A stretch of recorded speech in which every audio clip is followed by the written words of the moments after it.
Day, and I want to say welcome to each and every one of you. Thank you so much for tuning into the webinar tonight.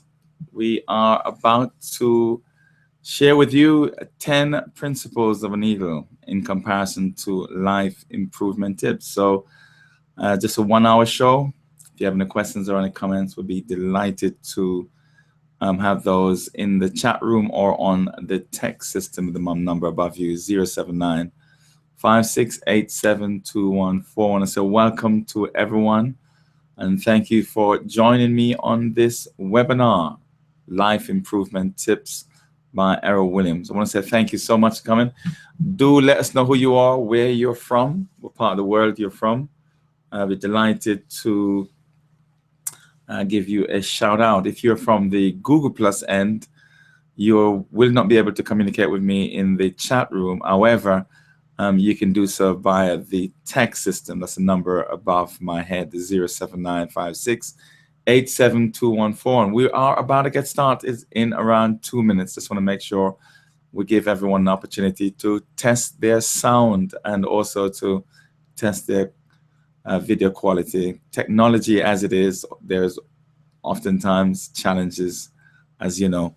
So if you have any questions for me tonight, I just want to check to make sure the sound's okay. Perfect. And we are about to get started in around 90 seconds. I want to welcome those from the Google Plus end and those who are coming through the registration system. Thank you so much for joining me tonight on this webinar. We're looking at the 10 principles of an eagle as we compare that with our own selves in terms of life improvement. So I want to share with you 10 key principles. Each of these principles will take approximately 5 minutes just to talk about. And if you have any questions or any comments, we can go beyond 11 o'clock. If there are no questions or comments, then I will not go beyond 11 o'clock. If there are any comments and questions, then I'll be delighted to take those. So we start in 60 seconds. Again, this is Errol Williams, and I want to say welcome on this beautiful Thursday night. Thursday night, it's now 10:03. I hope you had a fantastic day as much as I did.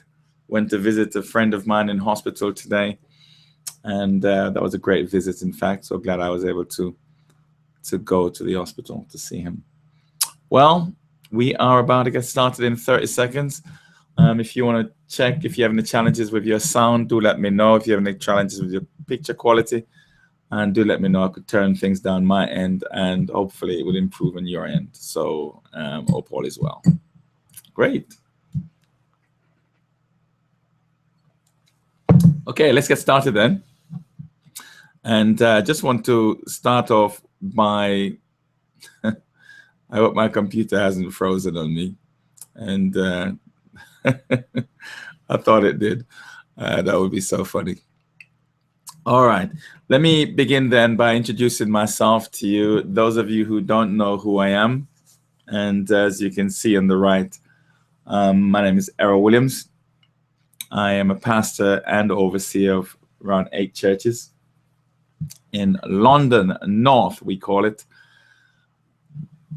and so on. And so that's enough about who I am. If you want to contact me, my details are above. You can contact me by my mobile number or via my email address if at all you need to come back to me to question me on anything or to share a thought with me. I'll be more than happy to hear from you. Again, tonight, as I said, we're looking at the 10 principles of an eagle. I had the privilege of studying this beautiful bird, if you like, many years ago, and greatly impacted, in fact, by these principles. And these are not the only principles of an eagle. These are the 10 that I like. And there are many, many others. I think I found out today that Miles Monroe wrote a book on the 7 principles. So the 7 principles are within the 10. I didn't realize he had written a book on that. But we share the same thoughts on the subject. Okay. Principle number 1 then. Let's look at principle number 1. And this one is really a powerful one. is that eagles build their nests very high up in a cliff of rocks or in trees, very, very high up. And it's interesting the reason why they do that. And it is said that they build their nest very, very high up in order to stay away from the enemy. Two of the biggest enemies actually to eagles are snakes and humans. Snakes and humans are not the only enemy, but two of the biggest enemies for eagles. So they don't build their nest where they reside on a low plane. They build their nest very, very high up in the cliff of a rock. Okay, it's a very, very powerful point actually, because one of the thoughts, especially from a Christian perspective, we are told to build a house in the rock being Jesus Christ, as if you're a Christian, that is. But I think one of the life principles here basically is that you have to be aware of your enemies, who your enemies are. You ought to be aware of who your enemies are, and to make sure you do your best to stay clear from your enemies. As in the case of eagles, their enemies, as I said before, are serpents, snakes, or indeed human beings. And so one of the principles I had drawn from a Christological point of view, Christianity point of view, is that Jesus Christ being the rock, and therefore you, if you're a Christian, then you can build your, let's say, your life in that particular person in that sense. However, I want to share the thought that be careful of your enemies. Be careful of your enemies, because your enemies are those who are out to destroy your life, or out to actually ruin your dream, ruin who you are. And therefore you want to make sure that wherever you reside, let's say, not just necessarily reside physically, but in terms of your dream, your goals, and your aspirations, that your enemies are as far away from you as possible, because their plans are to destroy your dream, destroy your ambitions, destroy all the things that you're seeking to do. So you want to make sure that you stay as far away from them as possible. It's interesting because where eagles build their nest so high up, oftentimes the enemy are not in proximity of where they are. So therefore they're able to stay safe, if you like, in that perspective. So from a personal point of view and from a life perspective point of view, you want to be careful where you reside in that respect. And I will come back to this thought a little bit more as I go forward, building your nest very, very high up in the cliff of the rock. If you see me looking at my watch, it's because I've timed myself in terms of how long I would take in terms of each point. However, I may come back to some of these thoughts. Okay.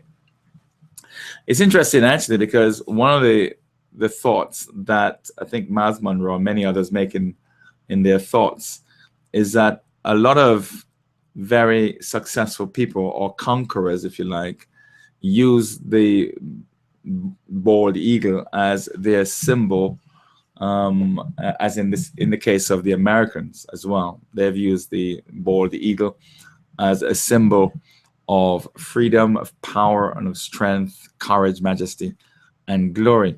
In fact, we learned that the eagle is indeed one of the most feared bird in the air, obviously, the most powerful of them all, obviously. And when they span their wings, it can be up to around 6 feet from wing to wing. It's around 6 foot, which is quite powerful, in as a matter of fact.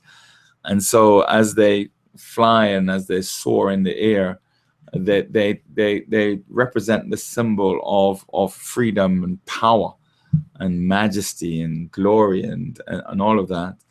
And a tip that we can learn from that is, in fact, is how do we view ourselves? Yes, last week I showed a picture. I don't have that picture here tonight. I shared a picture of how do you see yourself. Okay, when you look in the mirror, life's mirror, what do you see? Do you see yourself as a cat, or do you see yourself as a lion? Do you see yourself as a chicken, or do you see yourself as an eagle? Do you see yourself as a mouse, or do you see yourself as an elephant? And it's interesting actually, because for the last, I would say, 15 years, if not longer, I've always had on my desktop a picture of an eagle. It's either the picture of an eagle or a picture of myself. And I view myself as an eagle. And you see, your mentality is very, very important. How you see yourself is extremely powerful and extremely important. If you see yourself as a very timid, shy person, then probably that's what you're going to portray in life. You either portray yourself as an eagle with, with freedom and power and strength. For example, you can akin things to it like being assertive, a very, person who is assertive. Assertiveness is caring about yourself and caring about other people. Okay, it's a sign of maturity, is a sign of strength, and so on. So how do you see yourself? Are you a symbol of freedom when people look at you? Power and strength, not power in a negative sense, but power in a very positive sense, in the sense that you are a very assertive person, and you're not a person that people fear, but people find very approachable and friendly and loving, and the person who is like the life of the party. People want to be with you and around you because you bring so much value to their lives. Okay, you are an asset to people. It's either you are the opposite of the asset to people, or you're an asset to people. Okay, when you're in their presence, they just feel so much enriched and so fulfilling. And hence the reason why so many conquerors throughout life have used the bald eagle as their symbol of strength and of power and of courage and of majesty and glory, and so on. So are you a symbol of strength and of courage and of power, that when we see you or with you, what value do you add to your family? What value do you add to your church if you go to church, or you go to the mosque, or wherever you go? What value do you bring to the marketplace? And I always want to share with people this, that you are not paid per hour for the work you do in the company that you work for. You are not paid per hour. That's not true. Okay. Now, that's what they tell you, and I understand that quite clearly. But let me tell you what you get paid for. You get paid for the value that you bring to the marketplace. You get paid for the value you add to that company. Okay. And if the greater value you add to that company, the greater pay they will give you. It's just a fact. It's a reality. So they may say, well, I pay you £10 per hour or 15 or whatever the case is. Really, reality is what they're saying is, this is what you're worth. This is the value that you bring to the marketplace.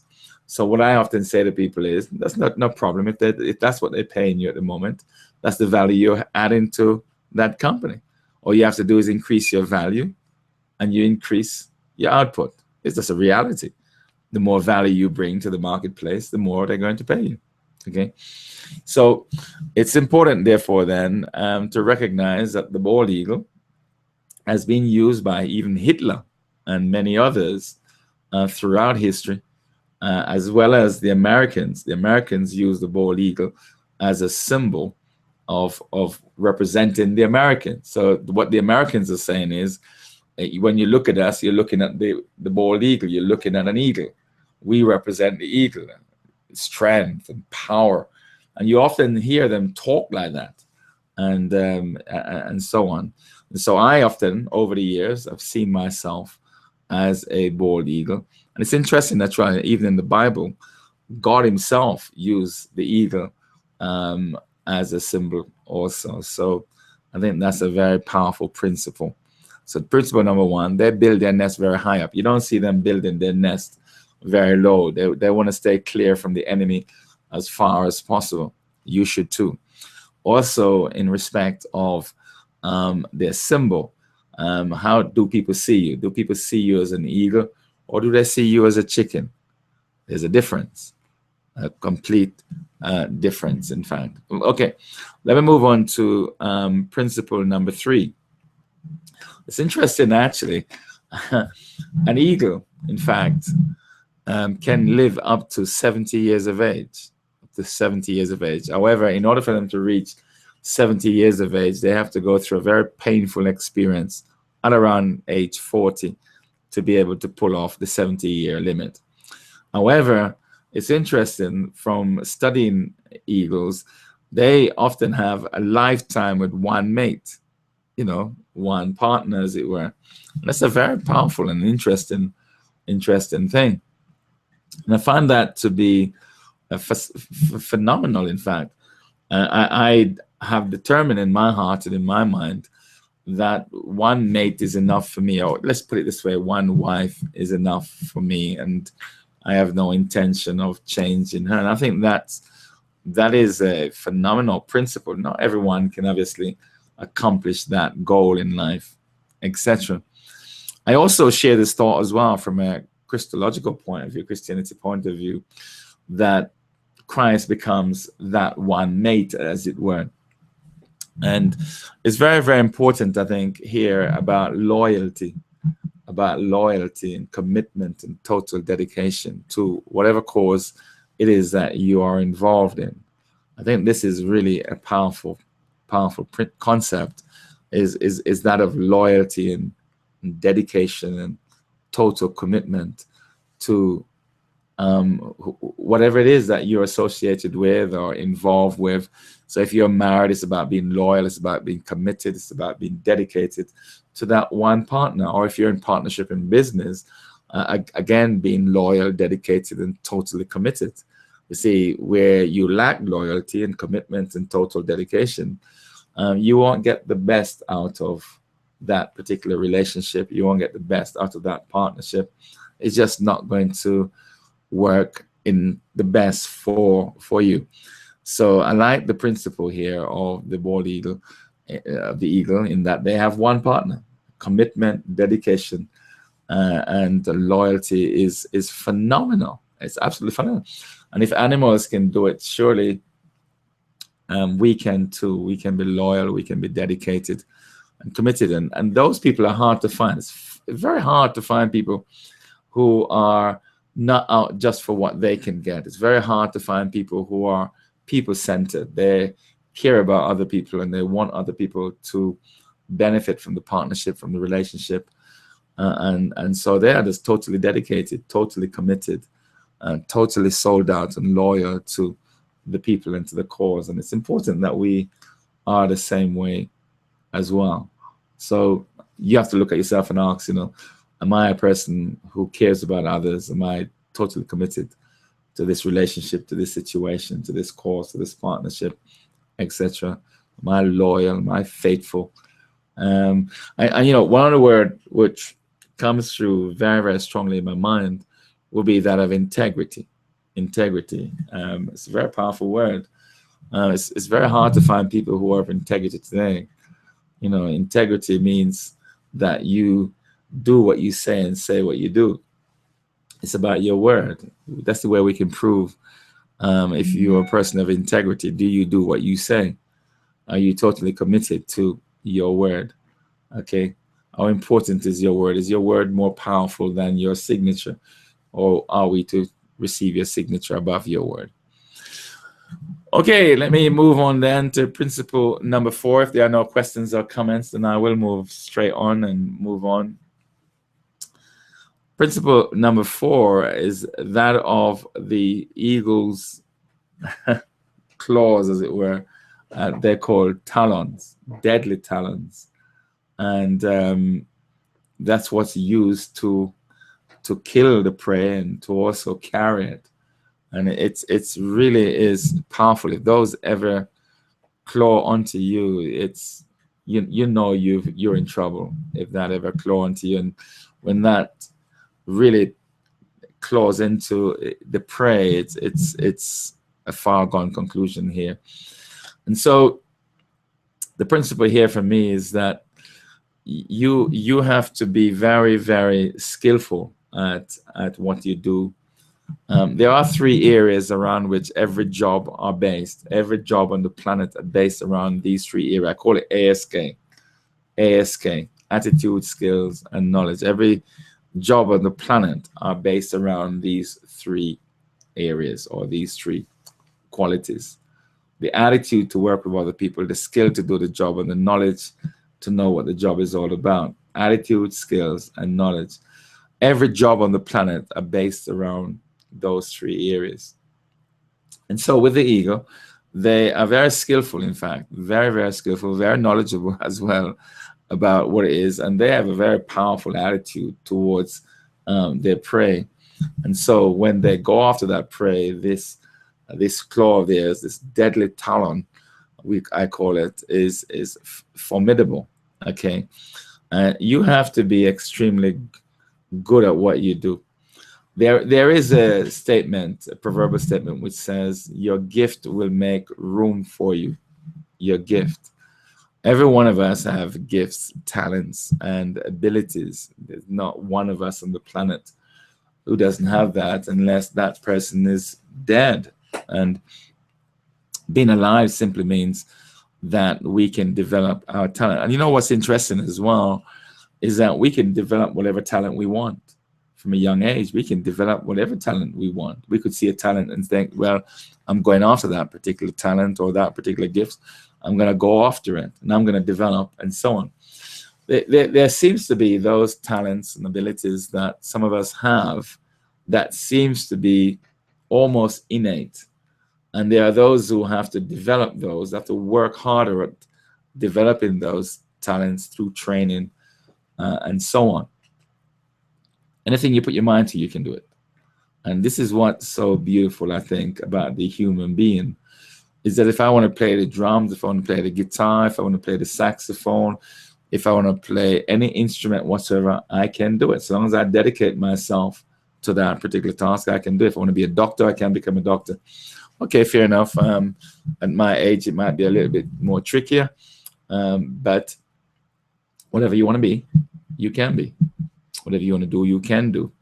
Sky's the limit. God has given us the ability to be fruitful and multiply, replenish, subdue, and have dominion. And He didn't tell each individual person, you got to do this, you got to do that, and so on. We are the human beings who try to tie people down into one. Don't let people tie you down, to one particular ability. Sometimes we only use certain individuals only to sing because we put them in a box of singing, or we put that person over here in a box of playing music. Listen, you are multi-talented. You are multi-talented. I love this scripture that says, I can do all things through Christ who strengthened me. There's nothing that you can do. If you can cook, if you want to cook, you can write book if you want to write book. There's no limit. God has not put any limit on anybody. I like to put it this way, that you have unlimited potential. What is potential anyway? And this is a very powerful point. What is potential? Potential is what you can become that you have not yet achieved. It's what you can become that you have not yet become. Potential is to do with the future. It's to do with your ability from the future. It's something you haven't done. You have the potential to write. You have the potential to be a parent. You have the potential to be a cook. You have the potential to be a musician. You have the potential to do whatever you want. It's interesting, actually.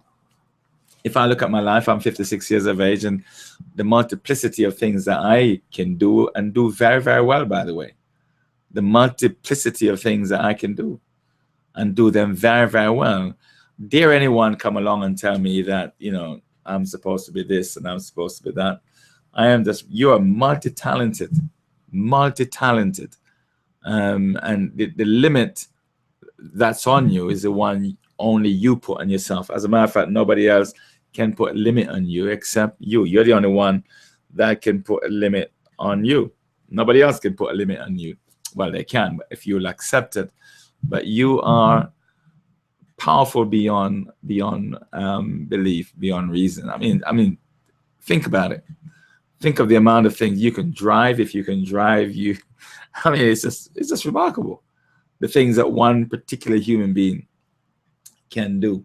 So don't allow people to tie you into boxes, into their box. Okay, you are far bigger than the box. Okay, in fact, there is no box to fit you in, and that's the reality. You know, Miles Monroe puts it this way, that the richest place on the planet is the graveyard, because that's the place that many of us have buried our talent and our gifts and our abilities. We live a very timid. We going back to the symbol of the eagle in terms of power and of courage. Many of us don't realize how powerful we are. We are greater than an eagle. The eagle ought to learn from us. We are greater than an eagle. Are you with me? We're more powerful than an eagle.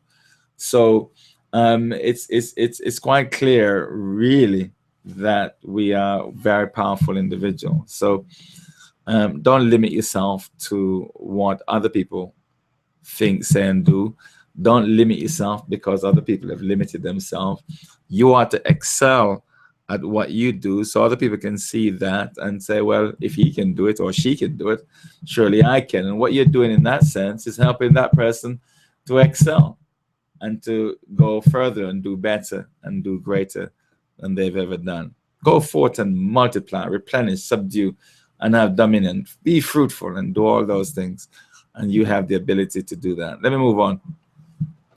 It's interesting that eagles fly alone or with other eagles at high altitude. It's interesting, actually, because you don't see eagles with chicken. You don't see eagles with other birds. You only see eagles with eagles. Eagles don't fly in a crowd, okay, of other eagles. They don't fly like the sparrows or whoever, whatever. They don't fly in formations and so on. No, not the eagles. The eagles are totally different kind of bird, different kettle of fish here altogether. Eagles fly alone or with other eagles. Now, who do you keep company with? And that's a very powerful point, a very important point. Who do you keep company with? Who do you fly with? Who do you travel with? Who are your companions? What do you listen to? What do you watch with your eyes and so on? So it's very important from a life principle that you are very careful what you do in life and who you fly with. I tell you, I kid you not. You don't have to travel physically with TD Jakes, but you can travel with TD Jakes every day, listening to his tapes and his videos until you don't need him any further. You can do the same with Joyce Myers until you don't need to listen to Joyce Myers anymore, because you have now become the eaglet that you were, have now become the eagle. And now you're the eagle that other people want to model their life after. So it's very important that you fly with eagles. And you may not be able to get into the presence of other eagles because they might be far away or busy, but get their tapes, get their videos, get their books. And you know what's so powerful nowadays is the internet. Now you just go into YouTube, if you like, and there you are. You're flying with eagles. It's amazing what the internet have opened up. The possibilities are phenomenal. I remember when the internet first started, and they didn't have YouTube when it first started, or Google didn't have those at the beginning. And in order to get someone's teacher or training material, you had to pay for it. I won't forget those days. And as time progressed, now nobody's hardly selling anything now. They're all giving them away free, and they're all in YouTube. You can find their notes as well if you know how to search for it through PowerPoint or Word document or PDFs, etc. You can look for these things and find them if you know how to search for them. Almost every training program around the world is on the internet. You just got to know how to find them. And some of them you may have to pay for. And it's very small amount. I used to go to a place on the internet called lynda.com. And any software in the world that you want to learn, and you're only paying a few pounds or a few dollars a month to learn, to become a member. It's just really amazing now what's going on.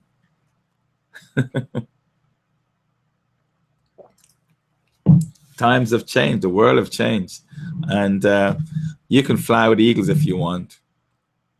You don't have to fly with chickens. Nothing wrong with chickens, by the way.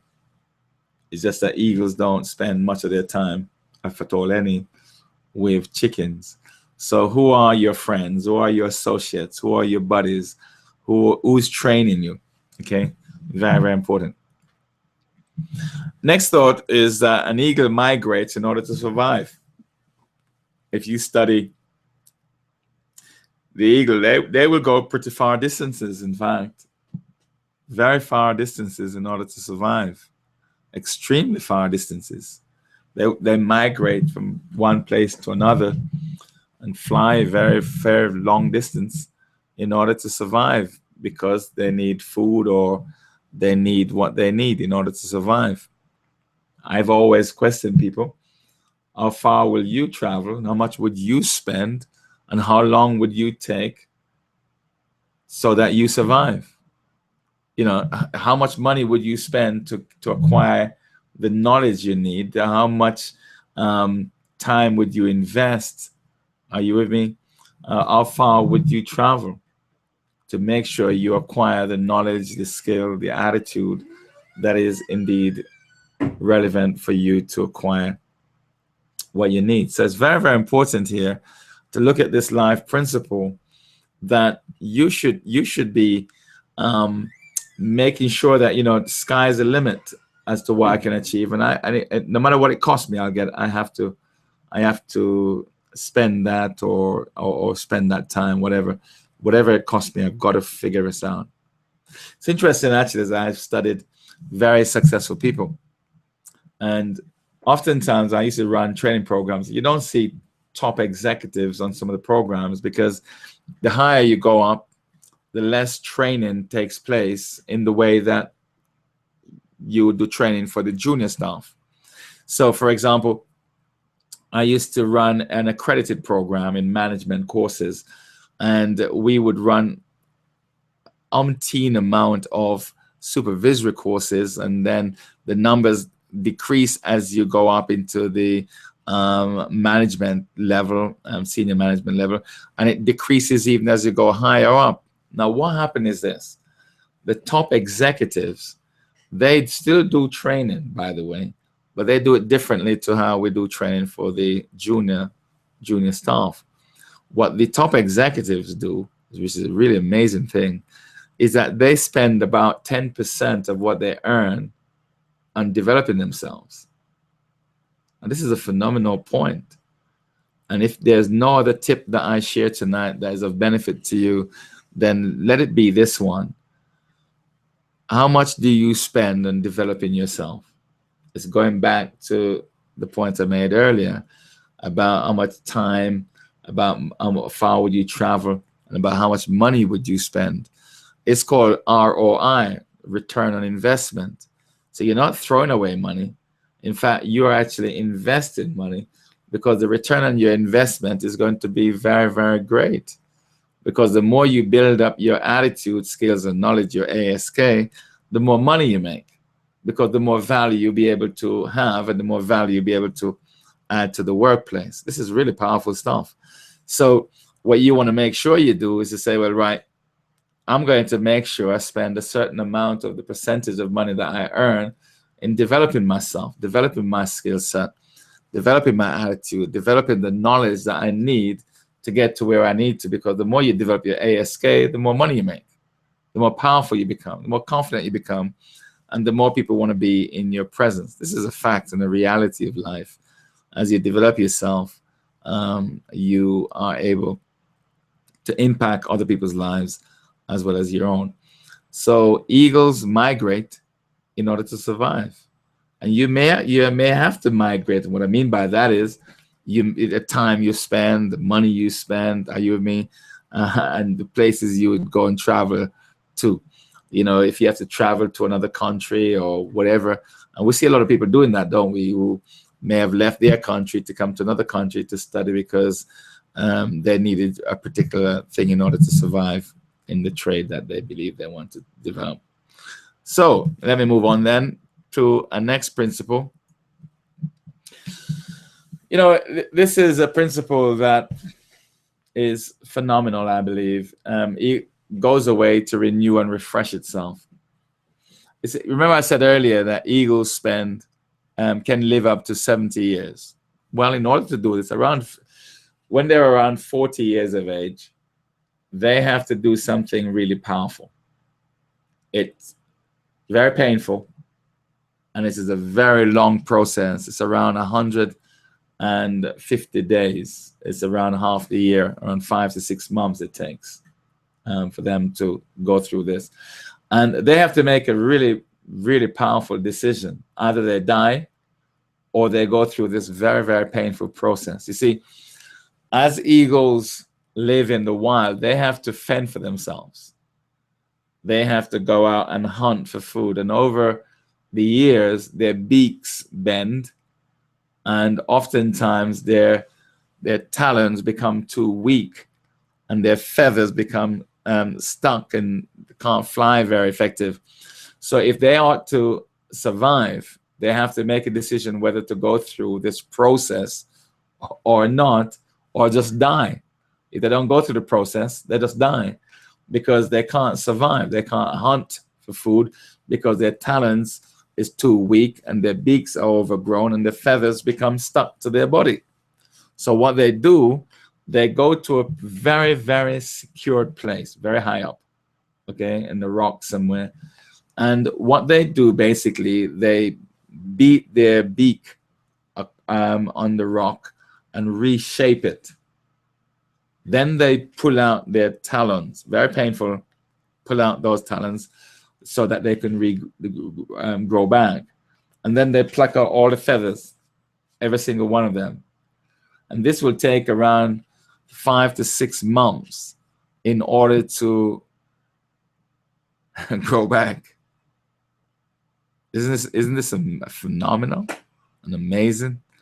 And oftentimes, we as individuals, we need to take breaks. We need to just disappear for a while.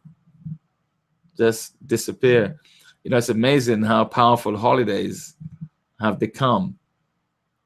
You know, taking mini breaks or just going away for a retreat just to refresh and revitalize yourself. We are not machines, and we were not created or built to just work, even though that's what some of us have done, and we have really not refreshed or revitalized ourselves, renewed ourselves.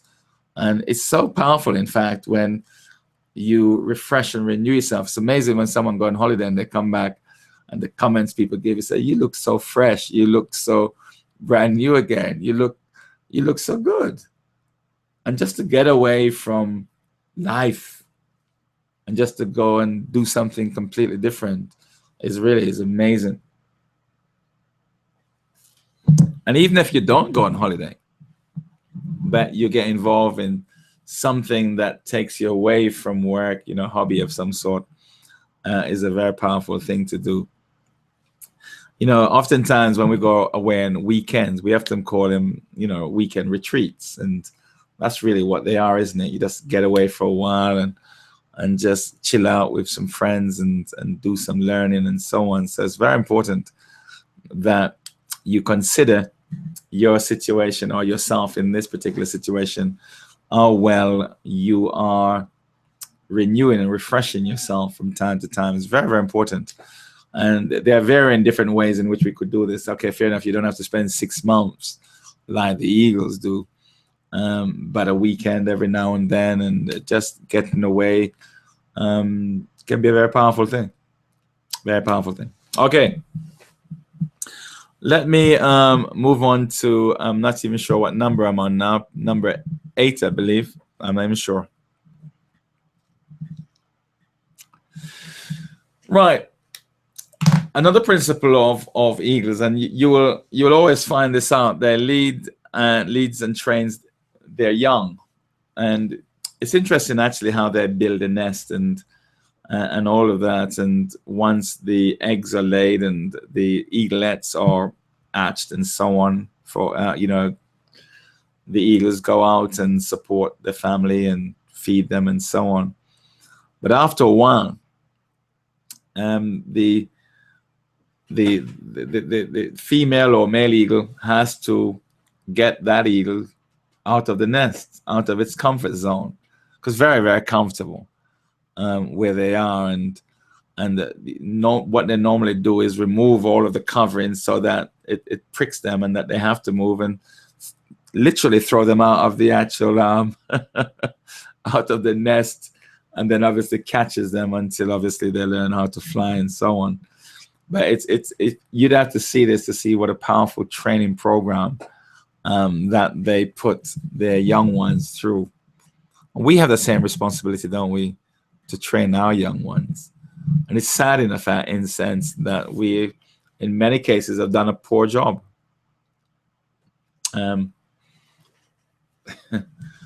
It's not all mothers and fathers who have done a good job, by the way. I know Mother's Day is coming up, and we will big up all the mothers in the house that they've done a wonderful job, but it's not true. Father's Day, not every mother does a good job. You know, it's sad really that many of our mothers and fathers are having children, being children, and are unable to know how to bring up a child. In fact, we are learning on the job. Isn't it interesting? One of the most important jobs on the planet is being a father or a mother. There is no other job I can think of far more important, and yet we don't go on training to do that job. We have a life in our hand that we are shaping that life, and we don't go on training program. It's not compulsory. It's compulsory if you want to be a doctor, you have to go on training. It's compulsory if you want to be a lawyer, you have to go on training. And these are minor jobs in my view, in comparison with the job of parenting. And yet there is no training program that we put our people through. We just go out, have sex, and then all of a sudden we end up with this baby in our hand. Let me say this to you, okay? I remember I think I was 19 or 20, I think. My first child was born. And I didn't have a clue what to do. And my wife was she was my wife then, but she was far younger than I was. And I didn't have a clue what to do. And I had to learn on the job. Made a lot of mess of it. Was not a good parent at the beginning. And I had not learned, I had not trained, I had not had any experience. And here I have a life in my hand. I want to say again, not all mothers and fathers have done a good job. I don't care what nobody says. And we know that to be the case anyway. We you know, it's a fact. You know, Mother's Day, we would big up all the mothers, and Father's Day, we big up all the fathers. But the fact of the matter is, many of us have done a lousy job. We didn't know what we were doing. We had no idea what we were doing. And you know, many folks would be quick to blame slavery for the reason why their children is the way they are. Now, I know that slavery has a lot to do with things, but certainly has nothing to do with me bringing up my children and the mess I made at the beginning and trying to correct it and so on and so forth. Because if you have no training, you just do what you see best. Listen, when I was, for example, being brought up, I mean, oh my God, oh my goodness, the beating I got, I'm not going to call any name. It certainly wasn't my mother, and it certainly wasn't my father because he was never there. Now, think of a father, for example, who's never there. Is that good parenting? Think of a father who's never there. Has he done a good job? Yeah. That's why a lot of people don't like when I speak, because you know, the saddest thing about it is that if you speak the truth, people get upset. It reminds me, just like if you go to a funeral and you speak the truth, people get upset, because not all people who die were good people. They weren't good. But at the funeral, they were the best people on the planet. And we often have a way of saying we're trying to push people up into heaven. The man and the woman was wicked on the earth while they were here. They were liars and thieves. And yet when they're dying, we go to church and we give tributes of how wonderful they were. Ah, boy. But the point I'm making nonetheless is the most important job on the planet to me is one of parenting. I think there should be something in the school curriculum that is compulsory to life, to the education system, that these children in there are going to be parents. Come on, let's face it. They're going to be parents, right? They're going to be mothers and fathers, husbands and wives, sooner or later. The majority, definitely. Surely that should be as important as maths and English. I mean, if I was doing the education system, I would definitely have that in there as a compulsory subject, parenting. And I would, oh goodness, that would definitely be there. Anyway, most important job on the planet. Many of us have made a lousy job at it. Thank God for those great parents who have made a great job of it. Let me show you something. You're not going to believe this, and the statistics are there.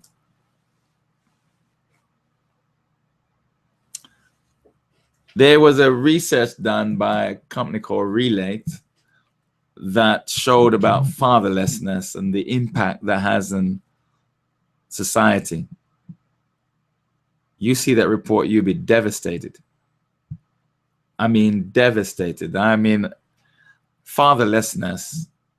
And this is why the enemy, the devil, works so powerfully against parenting and against the fathers, because when the fathers are not there, the impact is astronomical. It's astronomical in terms of economics. It's astronomical in terms of the prison system, crime, and so on. It's astronomical in terms of education. You name it, all across the board, when the fathers are not there. Fatherlessness is an epidemic, and it's a major, major thing. Now, one thing I'm trying to figure out, I'm not so sure I'm going to be able to figure this one out. I can't figure out why Black people has the very small statistics in this country, yet we have the highest single parent, which is 76% in the UK. I can't figure that one out. It is indeed clear that most of our relationships are not working. Not all, most. Statistically factual.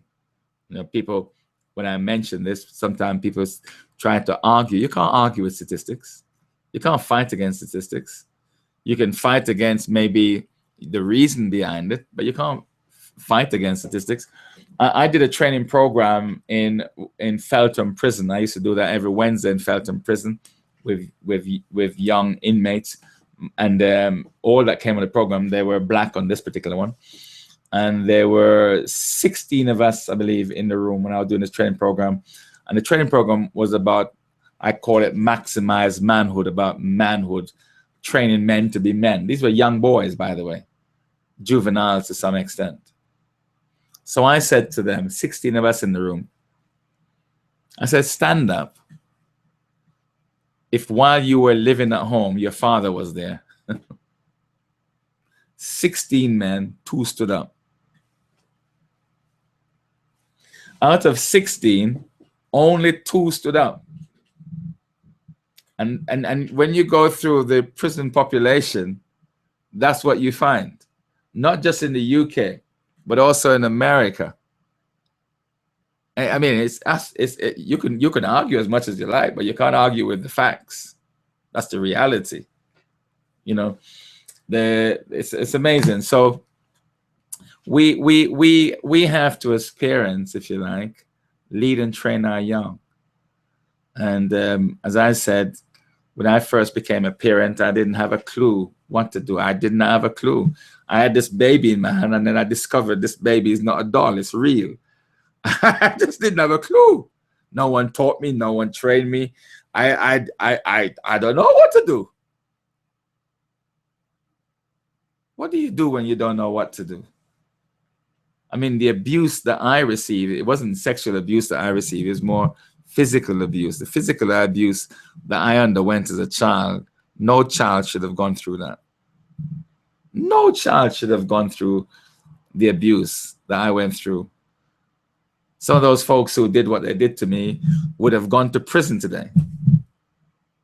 And it wasn't just me as well. It wasn't just me as if I was singled out. There were many others as well that were, going through that particular situation.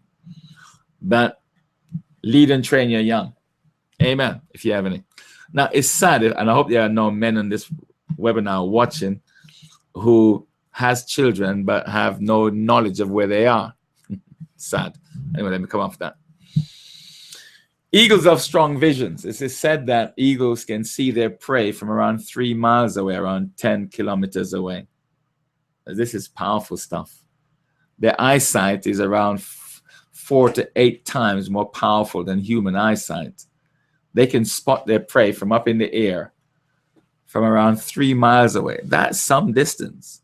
And notice this. Once they spot their prey, they never take their eye off the prey until they have it in their clutches. Because if they see a rabbit and they just take their eye off the rabbit for a second and then come back, what's going to happen? That rabbit is probably gone. So the eagle knows not to take its vision off of that particular prey until that prey is in its clutches. A good lesson there is you must have a dream. You must have a vision. You must have a goal. You must have some things that you want to achieve in 2016. Don't try to achieve too much in 2016. Just a few things is good enough. But don't take your eyes off of it. Don't take your focus, your gaze, your attention off of your goal. I know that trouble is in your life. Life is spelled Trouble. I know that there are circumstances and situations that is really tough, but don't take your eye off your goal. You see, if you take your eye off the goal for a split second, you lose it. You'll find next year you're setting the same goal again. That's why New Year's resolutions don't work. But when you set a goal of what you want to achieve and you keep your focus in it, no matter what happens to you. Now, there are some tough challenges that life will throw at you. But while you're going through it, keep your eye on your dream. And the way that this thing works, let's call it this thing works, is that as you're going through your tough challenges, you weren't expecting that this would have happened. You weren't expecting that that would have happened. But as you're going through it, you keep your eyes on it.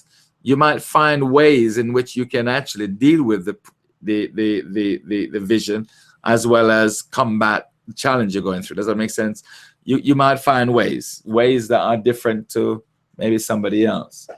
But keep your eye on the goal, on your dream. Don't take your eye off. When I said don't take your eye off, I mean don't take your focus off of it.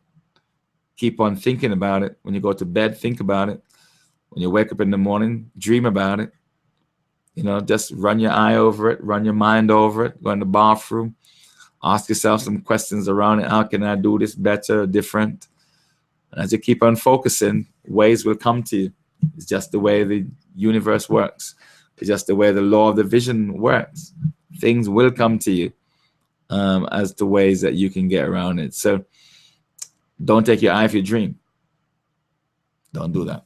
All right. I think this is my last one. And this is probably one of my favorite, actually. Storms and updrafts. When I was in the West Indies, in Jamaica in particular,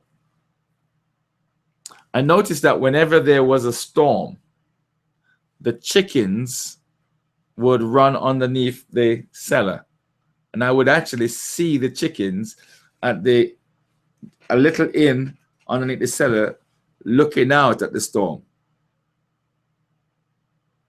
I could see them. But then when I look up in the air, I used to wonder, what's the eagles doing up there? You see, the interesting thing about the eagles is this. They love storms and updrafts because they use it to push them to great heights. Wow. And when they get to these great heights, they can soar in a way that they couldn't have done before. In other words, they go looking for storms and updrafts to lift them to higher heights and greater altitude. Whereas the chickens run for shelter.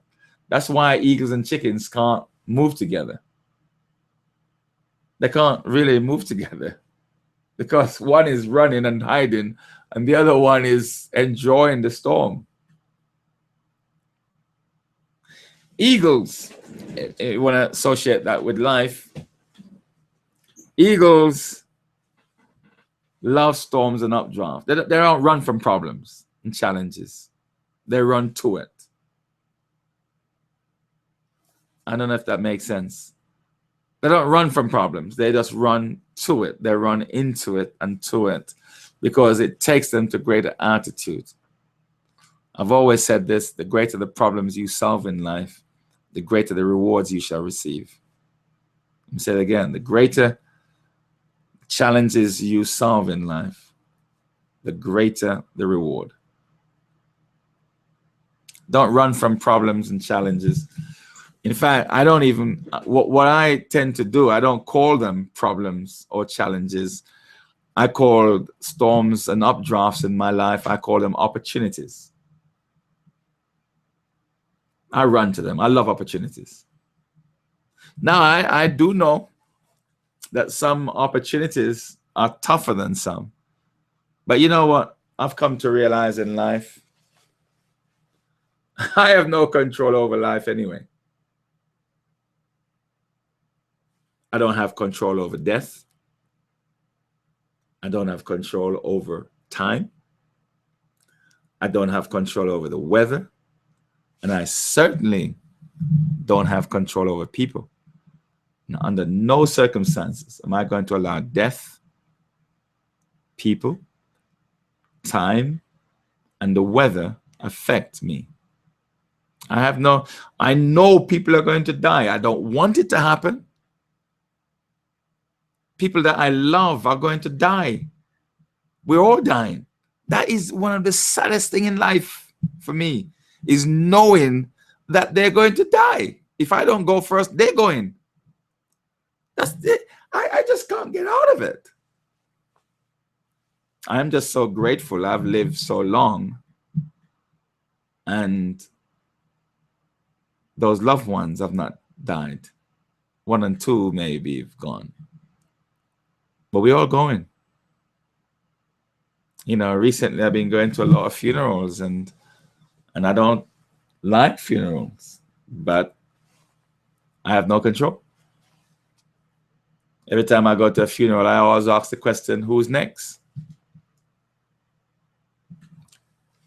It's a terrible thing. But this is probably my favorite principle of an eagle, is the storms and updrafts.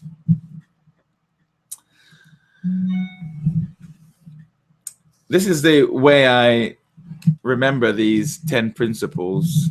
And when I don't have, you know, my paperwork, this is the way I like to remember them. They build their nest very high up. And you ought to build your nests very high too. You know, your dwelling place, where you live, where you dwell. I'm not talking about your physical, but mentally. I have high standards for yourself. High standards, high standards. They're a symbol of all great conquerors throughout the world. They were a symbol. Even the Americans use them as a symbol. They're my symbol too, of power, of strength, and of majesty and glory, and you know, about being assertive. When people see you, you know, you think highly of yourself, but you're very assertive and very powerful. You have lifetime with one mate. You're loyal, you're dedicated, you're committed to those you're working with, those that you're in partnership, or even those you're married, who you're married to. Deadly talent, very skillful, knowing that the more you develop your attitude, skills, and knowledge, the more powerful you become, the more people want to be in your presence, the more you earn. Eagles fly alone or with other eagles. They don't fly with chickens and with sparrows. They don't fly in formations. They fly alone or with other eagles. Dare to be an eagle. Dare to stand alone. You know, think an eagle will migrate. They will go far and wide. How far would you travel? How much money would you spend? How much time would you dedicate so you can become the person you ought to be? Goes away to refresh, re-strengthen, and revitalize itself. You're going to have to do. You see, this is a very, very powerful point. I'm going away to Jamaica for 2 weeks. I just can't wait, just to go away and just be away for a while. Totally different environment. Relax, sit down, laugh, drink, eat, refresh, and revitalize myself, and come back. One of my greatest joy now is developing other people. Leading and developing other people. As I said before, if any government official is listening, we have done foolishly in the education system. And that's the reason why many of our children are not turning out to be the way they ought to be, because we have not been trained how to train them. Now we just leave it to chance. The most important job on the planet we leave to chance. And yet, to be a lawyer, to be a doctor, and to be a dentist, to be a nurse, we have to put those people through years of training. But the most important job on the planet, that of developing and bringing up a child, we leave to chance. Stupidity beyond belief. Remember to focus on your dream. Don't take your eye off. And say to yourself, you know what? Everything is an opportunity in life. I do not run from storm, but I run to the storm. I love the storm. I love the opportunity.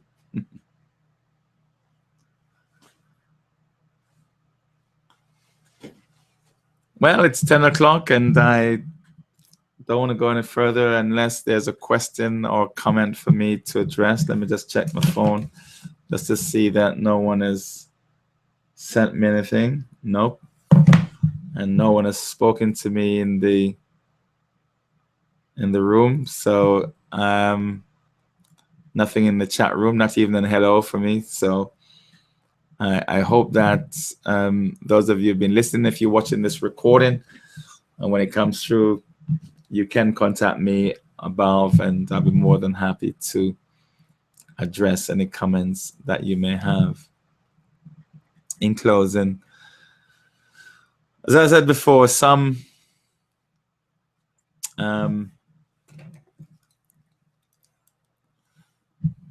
have used the eagle has the powerful eagle, Caesar, Hitler, and you know how powerful Caesar was and Hitler.